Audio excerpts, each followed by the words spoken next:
Let's get to know your Jeep Wrangler a little better, because adventure can happen anywhere.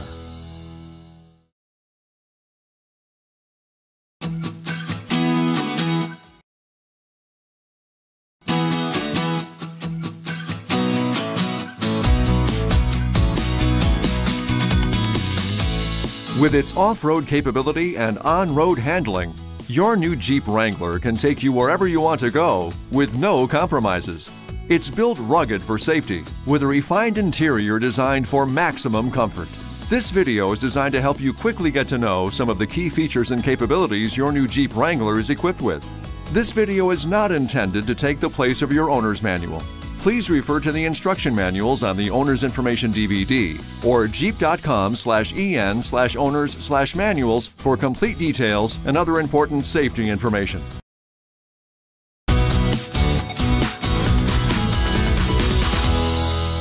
Your vehicle may be equipped with our remote keyless entry system. This system allows you to lock or unlock the doors and activate the panic alarm from distances of up to about 66 feet or 20 meters using the key fob. To unlock the doors, push and release the unlock button on the transmitter once to unlock only the driver's door, or twice to unlock all the doors. When the unlock button is pushed, the illuminated entry will initiate and the parking lights will flash twice. Push and release the lock button on the transmitter to lock all doors.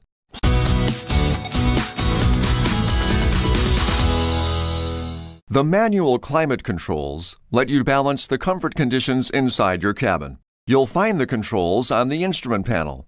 The mode control lets you choose the air distribution pattern. The fan control regulates the amount of air delivered through the system. The fan speed increases as you turn the control from the off position to the right.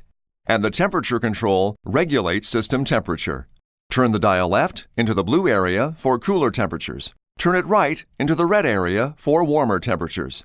The circulation control lets you choose between outside air intake or recirculation. This light lets you know when recirculation mode is on. Only use recirculation mode to temporarily block outside odors or in conjunction with the air conditioning to rapidly cool the interior in very hot or humid conditions. Speaking of air conditioning, a light will illuminate when air conditioning is engaged. Push the rear window defrost control to engage the rear window defrost.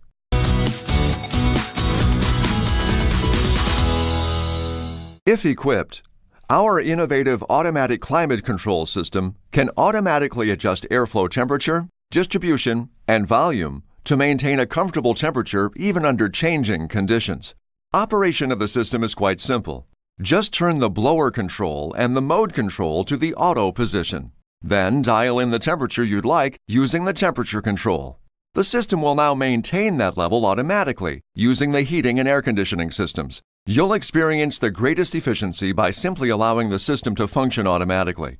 For manual control, just rotate the controls out of auto mode. Select O or off on the blower to stop the system completely and close the outside air intake.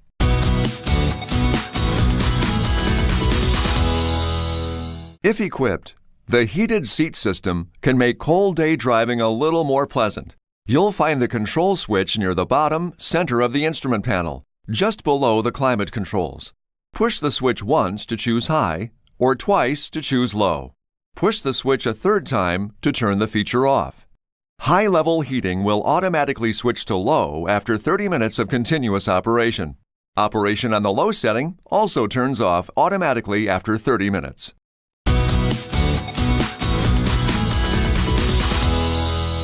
The tilt steering column in your vehicle makes it easy to get comfortable behind the wheel. To tilt the steering column, push down on the lever below the multifunction lever. With one hand firmly on the wheel, move the steering column up or down as desired. Push the lever back up to lock the column firmly in place.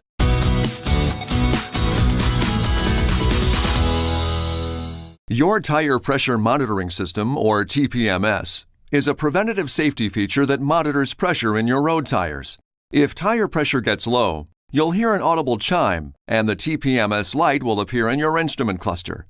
This means one or more of your tires are underinflated and need to be inflated to the proper tire pressure. You'll find that information on the placard on the inside edge of the driver's side door. Even if the light turns on for a short time and then turns off, your tire pressure still needs to be checked. Remember, tire pressures change with air temperature change. Keep that in mind when you check tires inside a garage, especially in the winter. Tire pressure may increase from heat during operation. Do not reduce this normal pressure buildup, or your tire pressure will be too low. Here's an important note though. Do not try to use the TPMS warning light as a tire pressure gauge, as it does not automatically turn off when proper pressure is returned to the tire. Once your tires are properly inflated, you might need to drive a bit to reset the system. In the city, you might need to drive above 15 miles per hour or 24 kilometers per hour for a preset period of time before the warning light turns off. The warnings might stay on, however, until all tires have been properly inflated. Here's hoping you'll never have to. But just in case, let's talk about changing a flat tire. The jack and lug wrench are located in the rear storage compartment. To remove the spare tire from the carrier, remove the tire cover if equipped, and remove the lug nuts with the lug wrench by turning them counterclockwise. Now, you can loosen, but do not remove the wheel lug nuts by turning them to the left one turn while the wheel is still on the ground. Make sure you're parked on a firm, level surface safely away from traffic. Avoid ice or slippery areas. Make sure the ignition is off, the hazard lights are on, and the parking brake is fully set. Blocking both the front and rear of the wheel diagonally opposite of the jacking position is also a good idea. If changing the right front tire, block the left rear tire. You'll need to assemble the jack and jacking tools by connecting the jack handle driver to the extension, then to the lug wrench. Carefully place the jack under the front or rear axle tube as shown. Do not raise the vehicle until you are sure the jack is fully engaged. Now, you're ready to raise the vehicle by turning the jack screw to the right. Raise the vehicle only until the tire just clears the surface and enough clearance is obtained to install the spare tire. Remember, minimum tire lift provides maximum stability. Okay, now go ahead and remove the lug nuts and wheel. Position the spare tire on the vehicle with the valve stem facing out. The vehicle could be damaged if the spare tire is mounted incorrectly. Reinstall the lug nuts with the cone-shaped end toward the wheel. Lightly tighten the lug nuts clockwise. Now, you can lower the vehicle by turning the jack screw to the left and remove the jack. Once on the ground, you can finish tightening the lug nuts. Alternate lug nuts until each lug nut has been tightened twice. Maximum effort should be used for final tightening of the lug nuts. It's always a good idea to have the tightness checked with a torque wrench by your authorized dealer or at a service station. Now, just secure the tire, jack, and tools in their proper locations, and you're ready to go.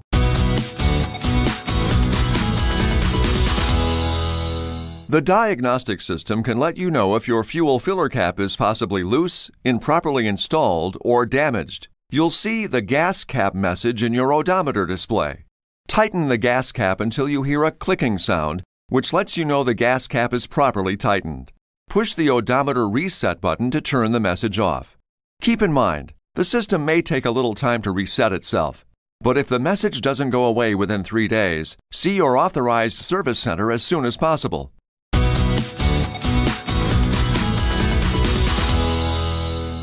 Your vehicle is equipped with an engine oil change indicator system. If the system detects that the time has come to change the oil change required message will flash in the instrument cluster display for approximately 10 seconds after a single chime has sounded. The engine oil change indicator system is duty cycle based, which means the engine oil change interval may fluctuate depending upon your personal driving style.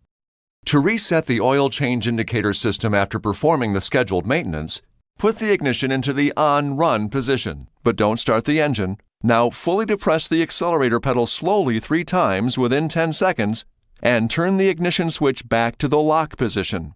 If the indicator message illuminates when you start the vehicle, the oil change indicator system did not reset, and you will need to repeat this procedure.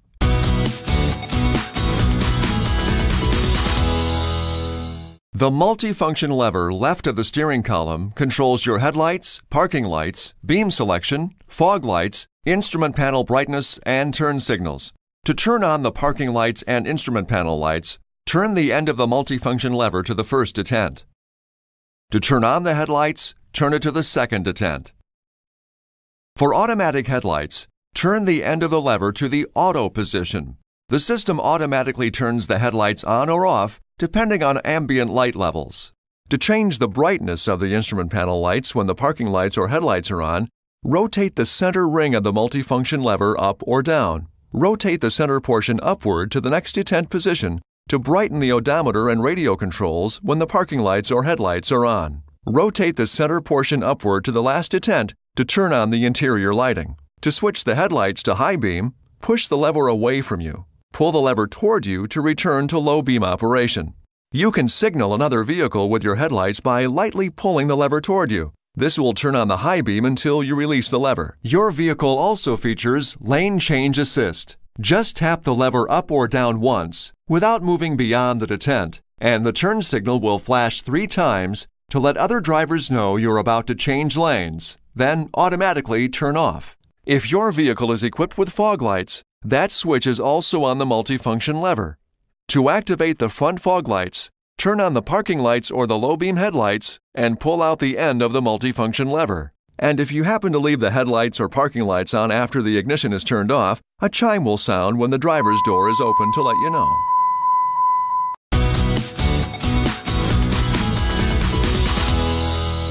The windshield wiper washer control lever is located on the right-hand side of the steering column. Simply move the control up to the second detent for low-speed wiper operation or the third detent for high speed. For some weather conditions, you may want to use the intermittent wiper feature. Just move the control to the delay position and adjust the wiper interval length by rotating the end of the lever control. To use the washer, pull the lever toward you and hold it there while the sprayer is operating. The wiper will operate for 2 more wipe cycles after the lever is released. The mist feature is handy. Just push down on the lever for a single wipe to clear off road mist or spray from a passing vehicle. A rotary ring switch on the control lever operates the rear window wiper washer function. Rotating the switch to the on position will activate the wiper. Rotating past the on position will activate the washer.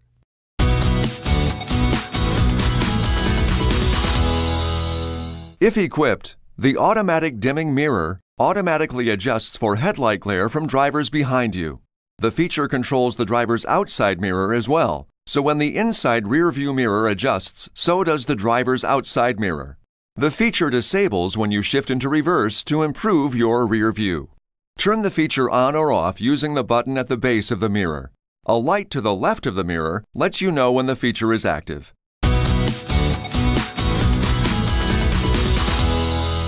If your vehicle is equipped with electronic speed control or cruise control, you're going to like this feature. Remember though, cruise control is designed for use in continuous flowing highway traffic and when engaged, can take over accelerator operation at speeds over 25 miles per hour or 40 kilometers per hour. The control is conveniently located right on the steering wheel for easy one-touch operation. To activate your cruise control, push the on-off button. The cruise indicator light in the instrument panel will let you know that the system is on. To turn the system off, push the on-off button a second time. It's best to leave the system turned off when not in use. To set a desired speed, accelerate to the speed you want to maintain.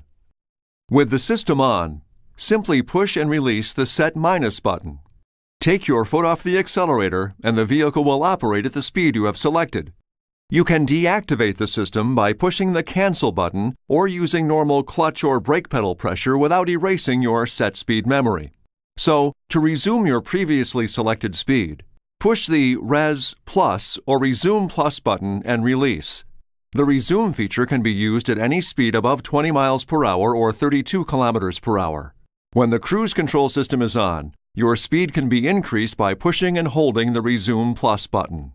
Release the button when the new desired speed is reached, and the new speed will be set. And here's a nice touch. Simply tapping the Resume Plus button will result in a 1 mile per hour or 1 kilometer per hour increase in speed for each tap. Tap 3 times, and your speed will increase by 3 miles per hour or 3 kilometers per hour. With just a touch, this convenient feature allows you to increase your cruise control speed without ever having to take your hands off the wheel. To decrease speed while the cruise control system is on, push and hold the Set Minus button. Release the button when the desired speed is reached. Tapping the Set Minus button once will result in a 1 mile per hour or 1 kilometer per hour speed decrease. Each time the button is tapped, speed decreases.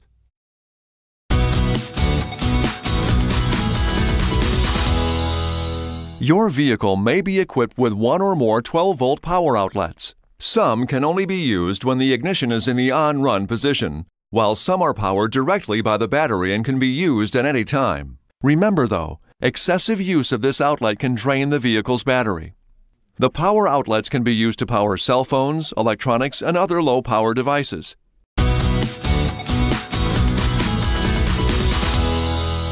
You chose Wrangler to get off the beaten path, so let's talk about how your four-wheel drive transfer case shifts you into the right mode to take full advantage of Wrangler's unique capabilities. The transfer case provides you with 4 mode positions: 2H or two-wheel drive high range, 4H or four-wheel drive high range, N or neutral, and 4L or four-wheel drive low range. Now, for normal street and highway conditions such as hard surface roads, your Wrangler should always be driven in the 2H position. In the event extra traction is needed for, say, loose slippery road surfaces, snow, sand, or off-road conditions, you can shift your Wrangler into 4H or 4L and let your Wrangler's legendary four-wheel capability get you through. Shifting between 2H and 4H can be done with the vehicle stopped or in motion. With the vehicle in motion, the transfer case will engage or disengage faster if you momentarily let up on the accelerator pedal after completing the shift. Apply a constant force while shifting the transfer case lever.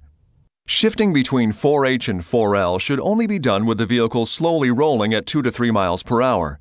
With the vehicle rolling, shift an automatic transmission into neutral or depress the clutch pedal with a manual transmission. Then, shift the transfer case lever firmly into the desired position.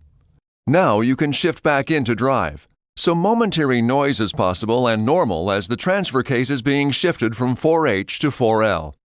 But here's an important note. Because 4L is geared for maximum torque and pulling power, you should never exceed 25 miles per hour with the transfer case in the 4L position.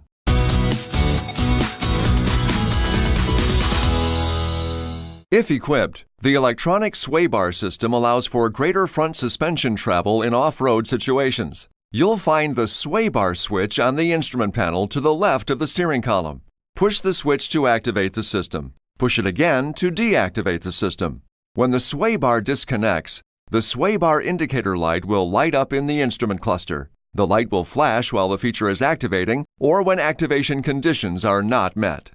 The stabilizer sway bar should remain in on-road mode during normal driving conditions. Here's a quick note though.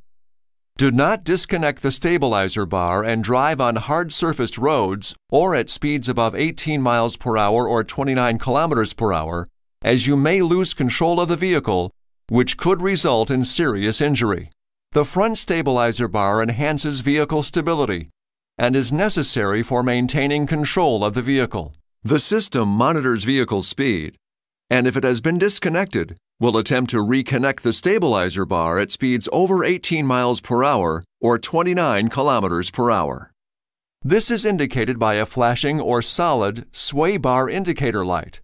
Once vehicle speed is reduced below 14 miles per hour or 22 kilometers per hour, the system will once again attempt to return to off-road mode. To disconnect the stabilizer sway bar, shift to either four-wheel drive high or four-wheel drive low and push the sway bar switch to obtain the off-road position. The sway bar indicator light will flash until the stabilizer sway bar has been fully disconnected. Keep this in mind though. The stabilizer sway bar may be torque locked due to left and right suspension height differences. This condition is due to driving surface differences or vehicle loading.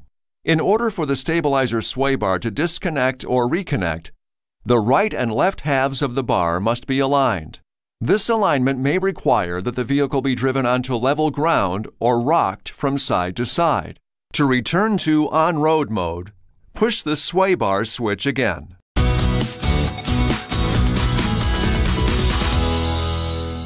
If equipped, the front and rear axle lock or true lock system allows for both wheels on the rear axle to be locked together or all four wheels on the front and rear axles to be locked together. This improves handling in off-road situations. Axle lock will only activate if the following conditions are met. The key must be in the on-run position. Your four-wheel drive setting must be in the 4L low range, and your driving speed must be 10 miles per hour or 16 kilometers per hour or less. You'll find the axle lock rocker switch on the instrument panel to the left of the steering column. To activate the system, push the bottom of the axle lock switch once to lock the rear axle only, and a second time to lock the front axle. The rear and front axle lock indicator lights will illuminate accordingly. The indicator lights will flash until the axles are fully locked or unlocked. Once the rear axle lock is engaged, push the bottom of the rocker switch to cycle the front axle lock on and off. To disengage both axle locks simultaneously, push the top of the axle lock switch.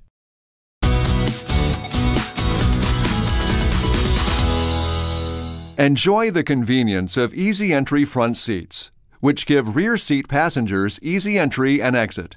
Just push the lever on the seat back toward the rear of the vehicle to tilt the seat forward. To return the seat to a sitting position, push the seat toward the rear of the vehicle until the track locks. Then rotate the seat back upright until it locks.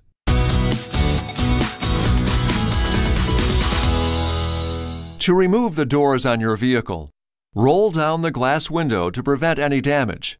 Now, remove the hinge pin screws from the upper and lower outside hinges using a T50 Torx head driver.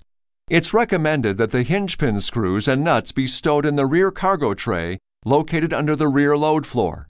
Now, to unplug the wiring harness connector under the instrument panel, push the tab at the top of the connector and pull to disconnect.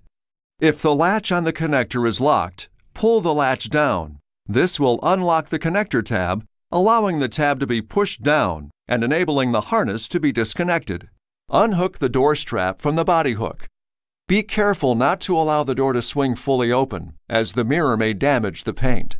Now, with the door open, lift the door to clear the hinge pins from their hinges and remove the door. Remember that these doors are heavy, so use caution when removing them. To reinstall the doors, carefully reverse the removal steps.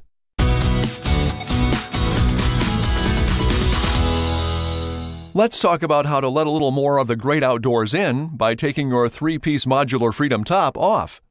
After a couple of times, you'll be a pro at this, but at first, an extra pair of hands might come in real handy. Now, the left panel must be removed before removing the right panel. First, fold down the sun visor and move it to the side. Turn the center L-shaped locks from the center of the roof panel.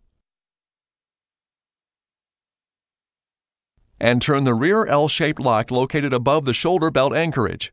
Now, turn the rear fastener knobs located on the overhead speaker bar assembly counterclockwise until they can be removed. Unlatch the header panel latch located at the top of the windshield and remove the panel. To remove the right panel, follow the same steps as the left panel. To reinstall the front panels, first, make sure they are positioned properly to ensure sealing. Set the panels on the windshield frame so that there is no overhang. Also, make sure that the panels are sitting flush with the body. Remember, install the right panel first, then the left panel. Now you can reinstall the panels using the same steps as removal. Just reverse the order. To remove the rear hardtop, remove both front panels as we talked about before. Now, open both doors.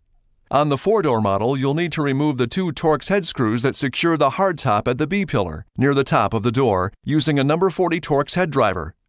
Remove the 6 Torx head screws that secure the hardtop to the vehicle along the interior body side using a number 40 Torx head driver. Locate the wiring harness on the left rear inside corner of the vehicle. To disconnect the wiring harness from the hardtop, slide the red plastic tab up, push the tab on the side of the connector, and pull to disconnect. Then, disconnect the rear window washer hose. Remove the hardtop from the vehicle and place it on a soft surface to prevent damage. Like I said earlier, an extra pair of hands is very helpful. To reinstall the hardtop, use the same steps as removal, just reverse the order. Remember though, the hardtop must be positioned properly to ensure sealing. Also, make sure that the hardtop is sitting flush with the body at the sides and check to ensure that there is a uniform gap between the lift glass and hardtop. Please refer to the instruction manuals on the Owner's Information DVD or jeep.com/en/owners/manuals for complete details and other important safety information. If this disc has started automatically, you are now viewing the video-only portion of this DVD. There is a lot more important information here, and if you would like to view the complete owner's information section, all the supplements, warranties, and more, here's how. If you are viewing this on a PC, go to My Computer and double-click the disc. This may automatically launch the computer application. If not, right-click on the disc and select the Explore option. Double-click Click Here to Start, which will launch the computer application and give you access to all the files and menus. To go back and play the DVD, go to My Computer and right-click on the disc and select Play from the drop-down menu. The DVD portion will then begin playing. If you're viewing this on a Mac, to access the computer applications, go to the desktop and double-click on the DVD. It will be shown by your vehicle's name. Now, double-click on Click Here to start. Adobe Air will launch, and then you will be taken directly to the splash page for the computer applications.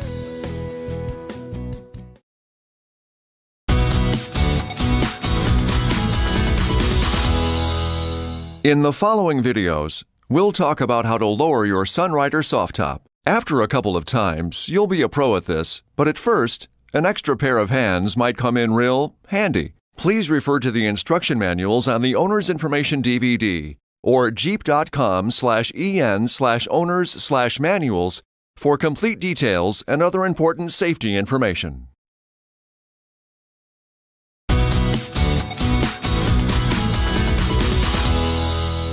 Your new Jeep Wrangler is equipped with the Sunrider Soft Top, so you can let a little more of the great outdoors in without lowering the whole soft top. Let's take a look at how quickly and easily it's done. First, unclip the sun visors and move them out of the way. Then, release the header latches from the loops on the windshield frame. Slide the Sunrider sleeve forward to expose the Sunrider link on both sides. Take the header and soft top and fold them back like you're seeing here. Locate the straps to secure the side bows and wrap the straps around the bows on both sides. Now just reposition the sun visors and you're ready to go. Please refer to the instruction manuals on the Owner's Information DVD or jeep.com/en/owners/manuals for complete details and other important safety information.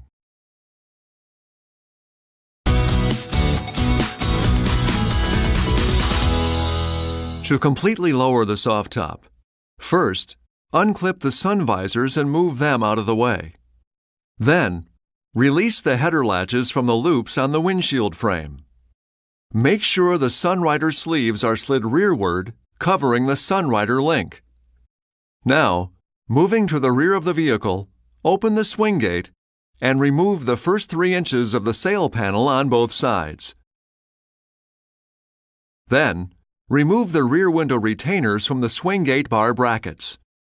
Now, unzip the rear window completely from the passenger side. Then, pull the swing gate bar straight back from the swing gate bar brackets. Make sure you store it where it won't get scratched or dirty. Not so tough so far, eh? Please refer to the instruction manuals on the Owner's Information DVD or jeep.com/en/owners/manuals for complete details and other important safety information.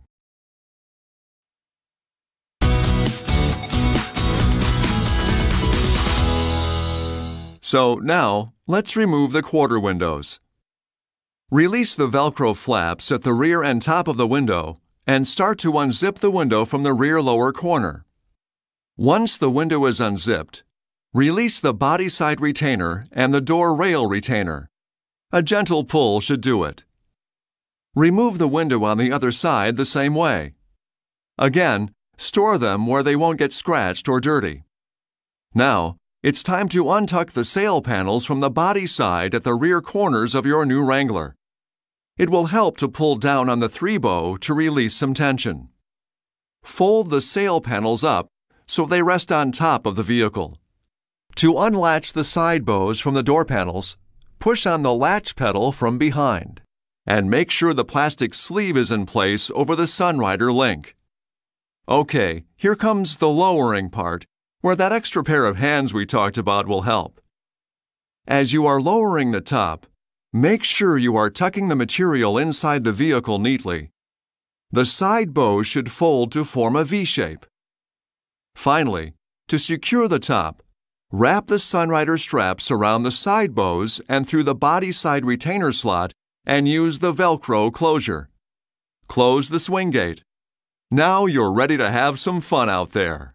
Please refer to the instruction manuals on the Owner's Information DVD or jeep.com/en/owners/manuals for complete details and other important safety information.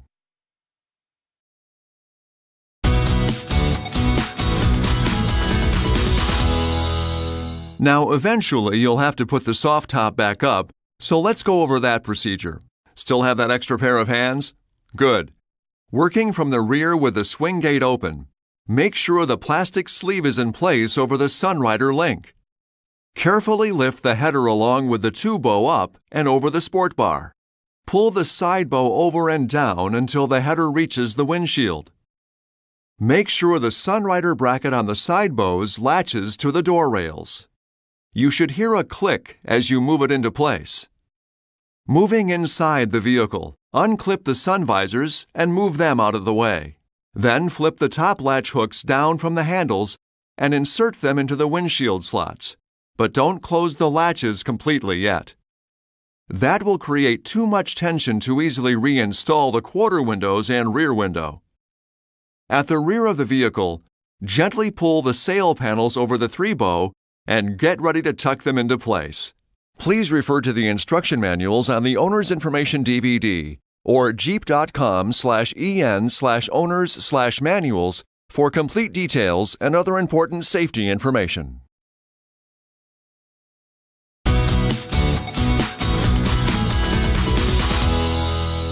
Hopefully you remembered where you stored the quarter windows because it's time to put them back in. Stick the top corner into place using the Velcro. This will hold the window in place while you start the zipper from the forward edge of the window. Once you get the zipper started, move it only about 2 inches. Now you can easily tuck the door rail retainer into the door rail. Make sure the retainer is fully seated and properly positioned in the door rail. Tuck the window's body side retainer into place, starting at the rear of the window and working toward the front. Now you can zip the window all the way closed and put the Velcro covering back into place. Please refer to the instruction manuals on the Owner's Information DVD or jeep.com/en/owners/manuals for complete details and other important safety information.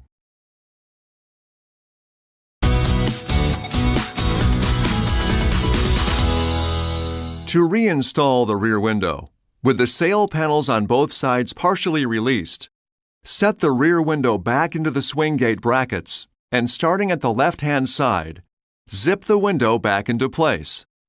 Now, grasp the swing gate bar and roll it back into the swing gate brackets.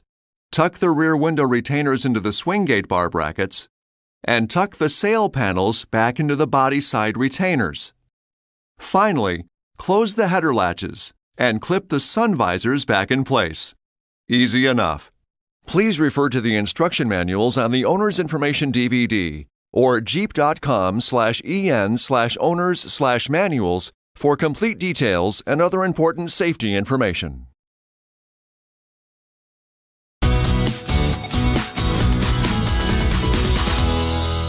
You know what they say here at Jeep.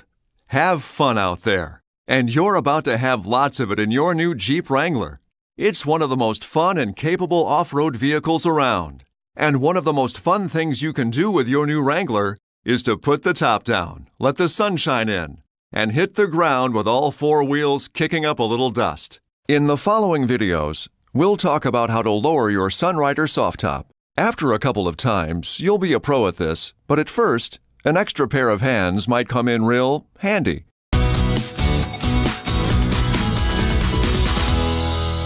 If your new Jeep Wrangler is equipped with the Sunrider Soft Top, you can let a little more of the great outdoors in without lowering the whole soft top.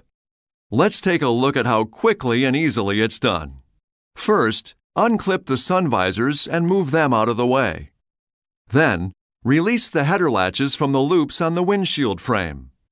Now, grasp the header and side bow and lift the top back.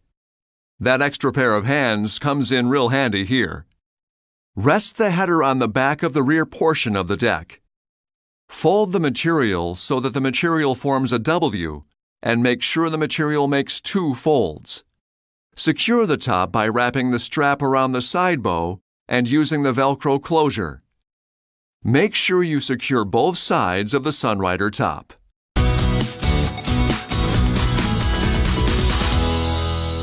To completely lower the soft top, undo the strap securing the Sunrider top.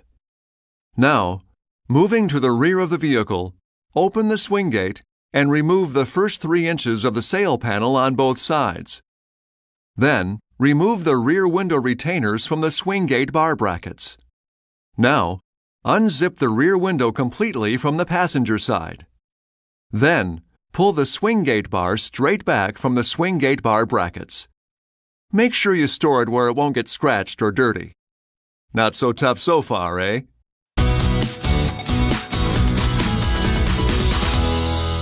So now, let's remove the quarter windows.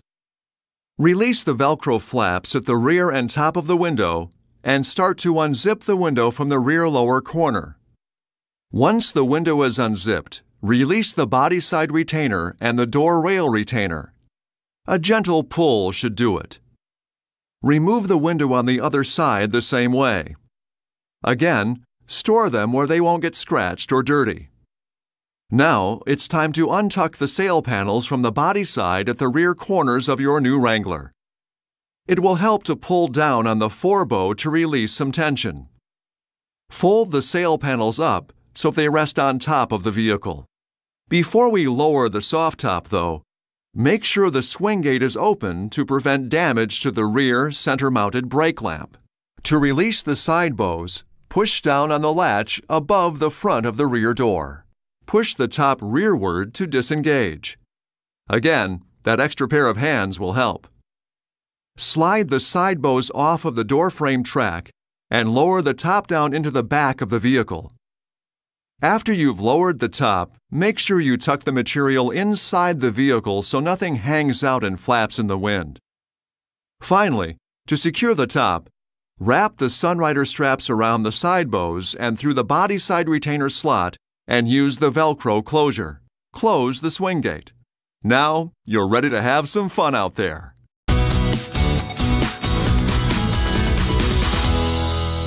Now, eventually, you'll have to put the soft top back up, so let's go over that procedure. Still have that extra pair of hands? Good. First, undo the Sunrider straps securing the top. Working from the rear with the swing gate open, grasp the folded side bows and lift to the top of the rear door frame and slide forward. Make sure the side bows are latched at the front of the rear door. Now, pull the side bow forward and down until the header reaches the windshield. Moving inside the vehicle, unclip the sun visors and move them out of the way. Then, flip the top latch hooks down from the handles and insert them into the windshield slots, but don't close the latches completely yet. That will create too much tension to easily reinstall the quarter windows and rear window. At the rear of the vehicle, gently pull the sail panels over the forebow and get ready to tuck them into place. You'll slide them in from the rear moving forward.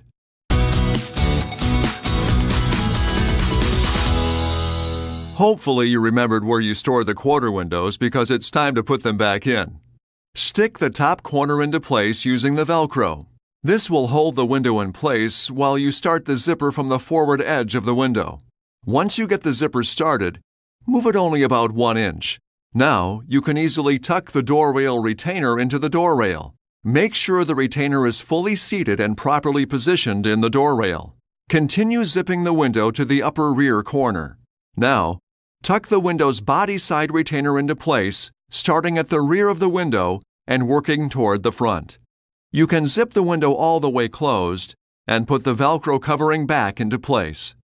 Repeat this step for the other side.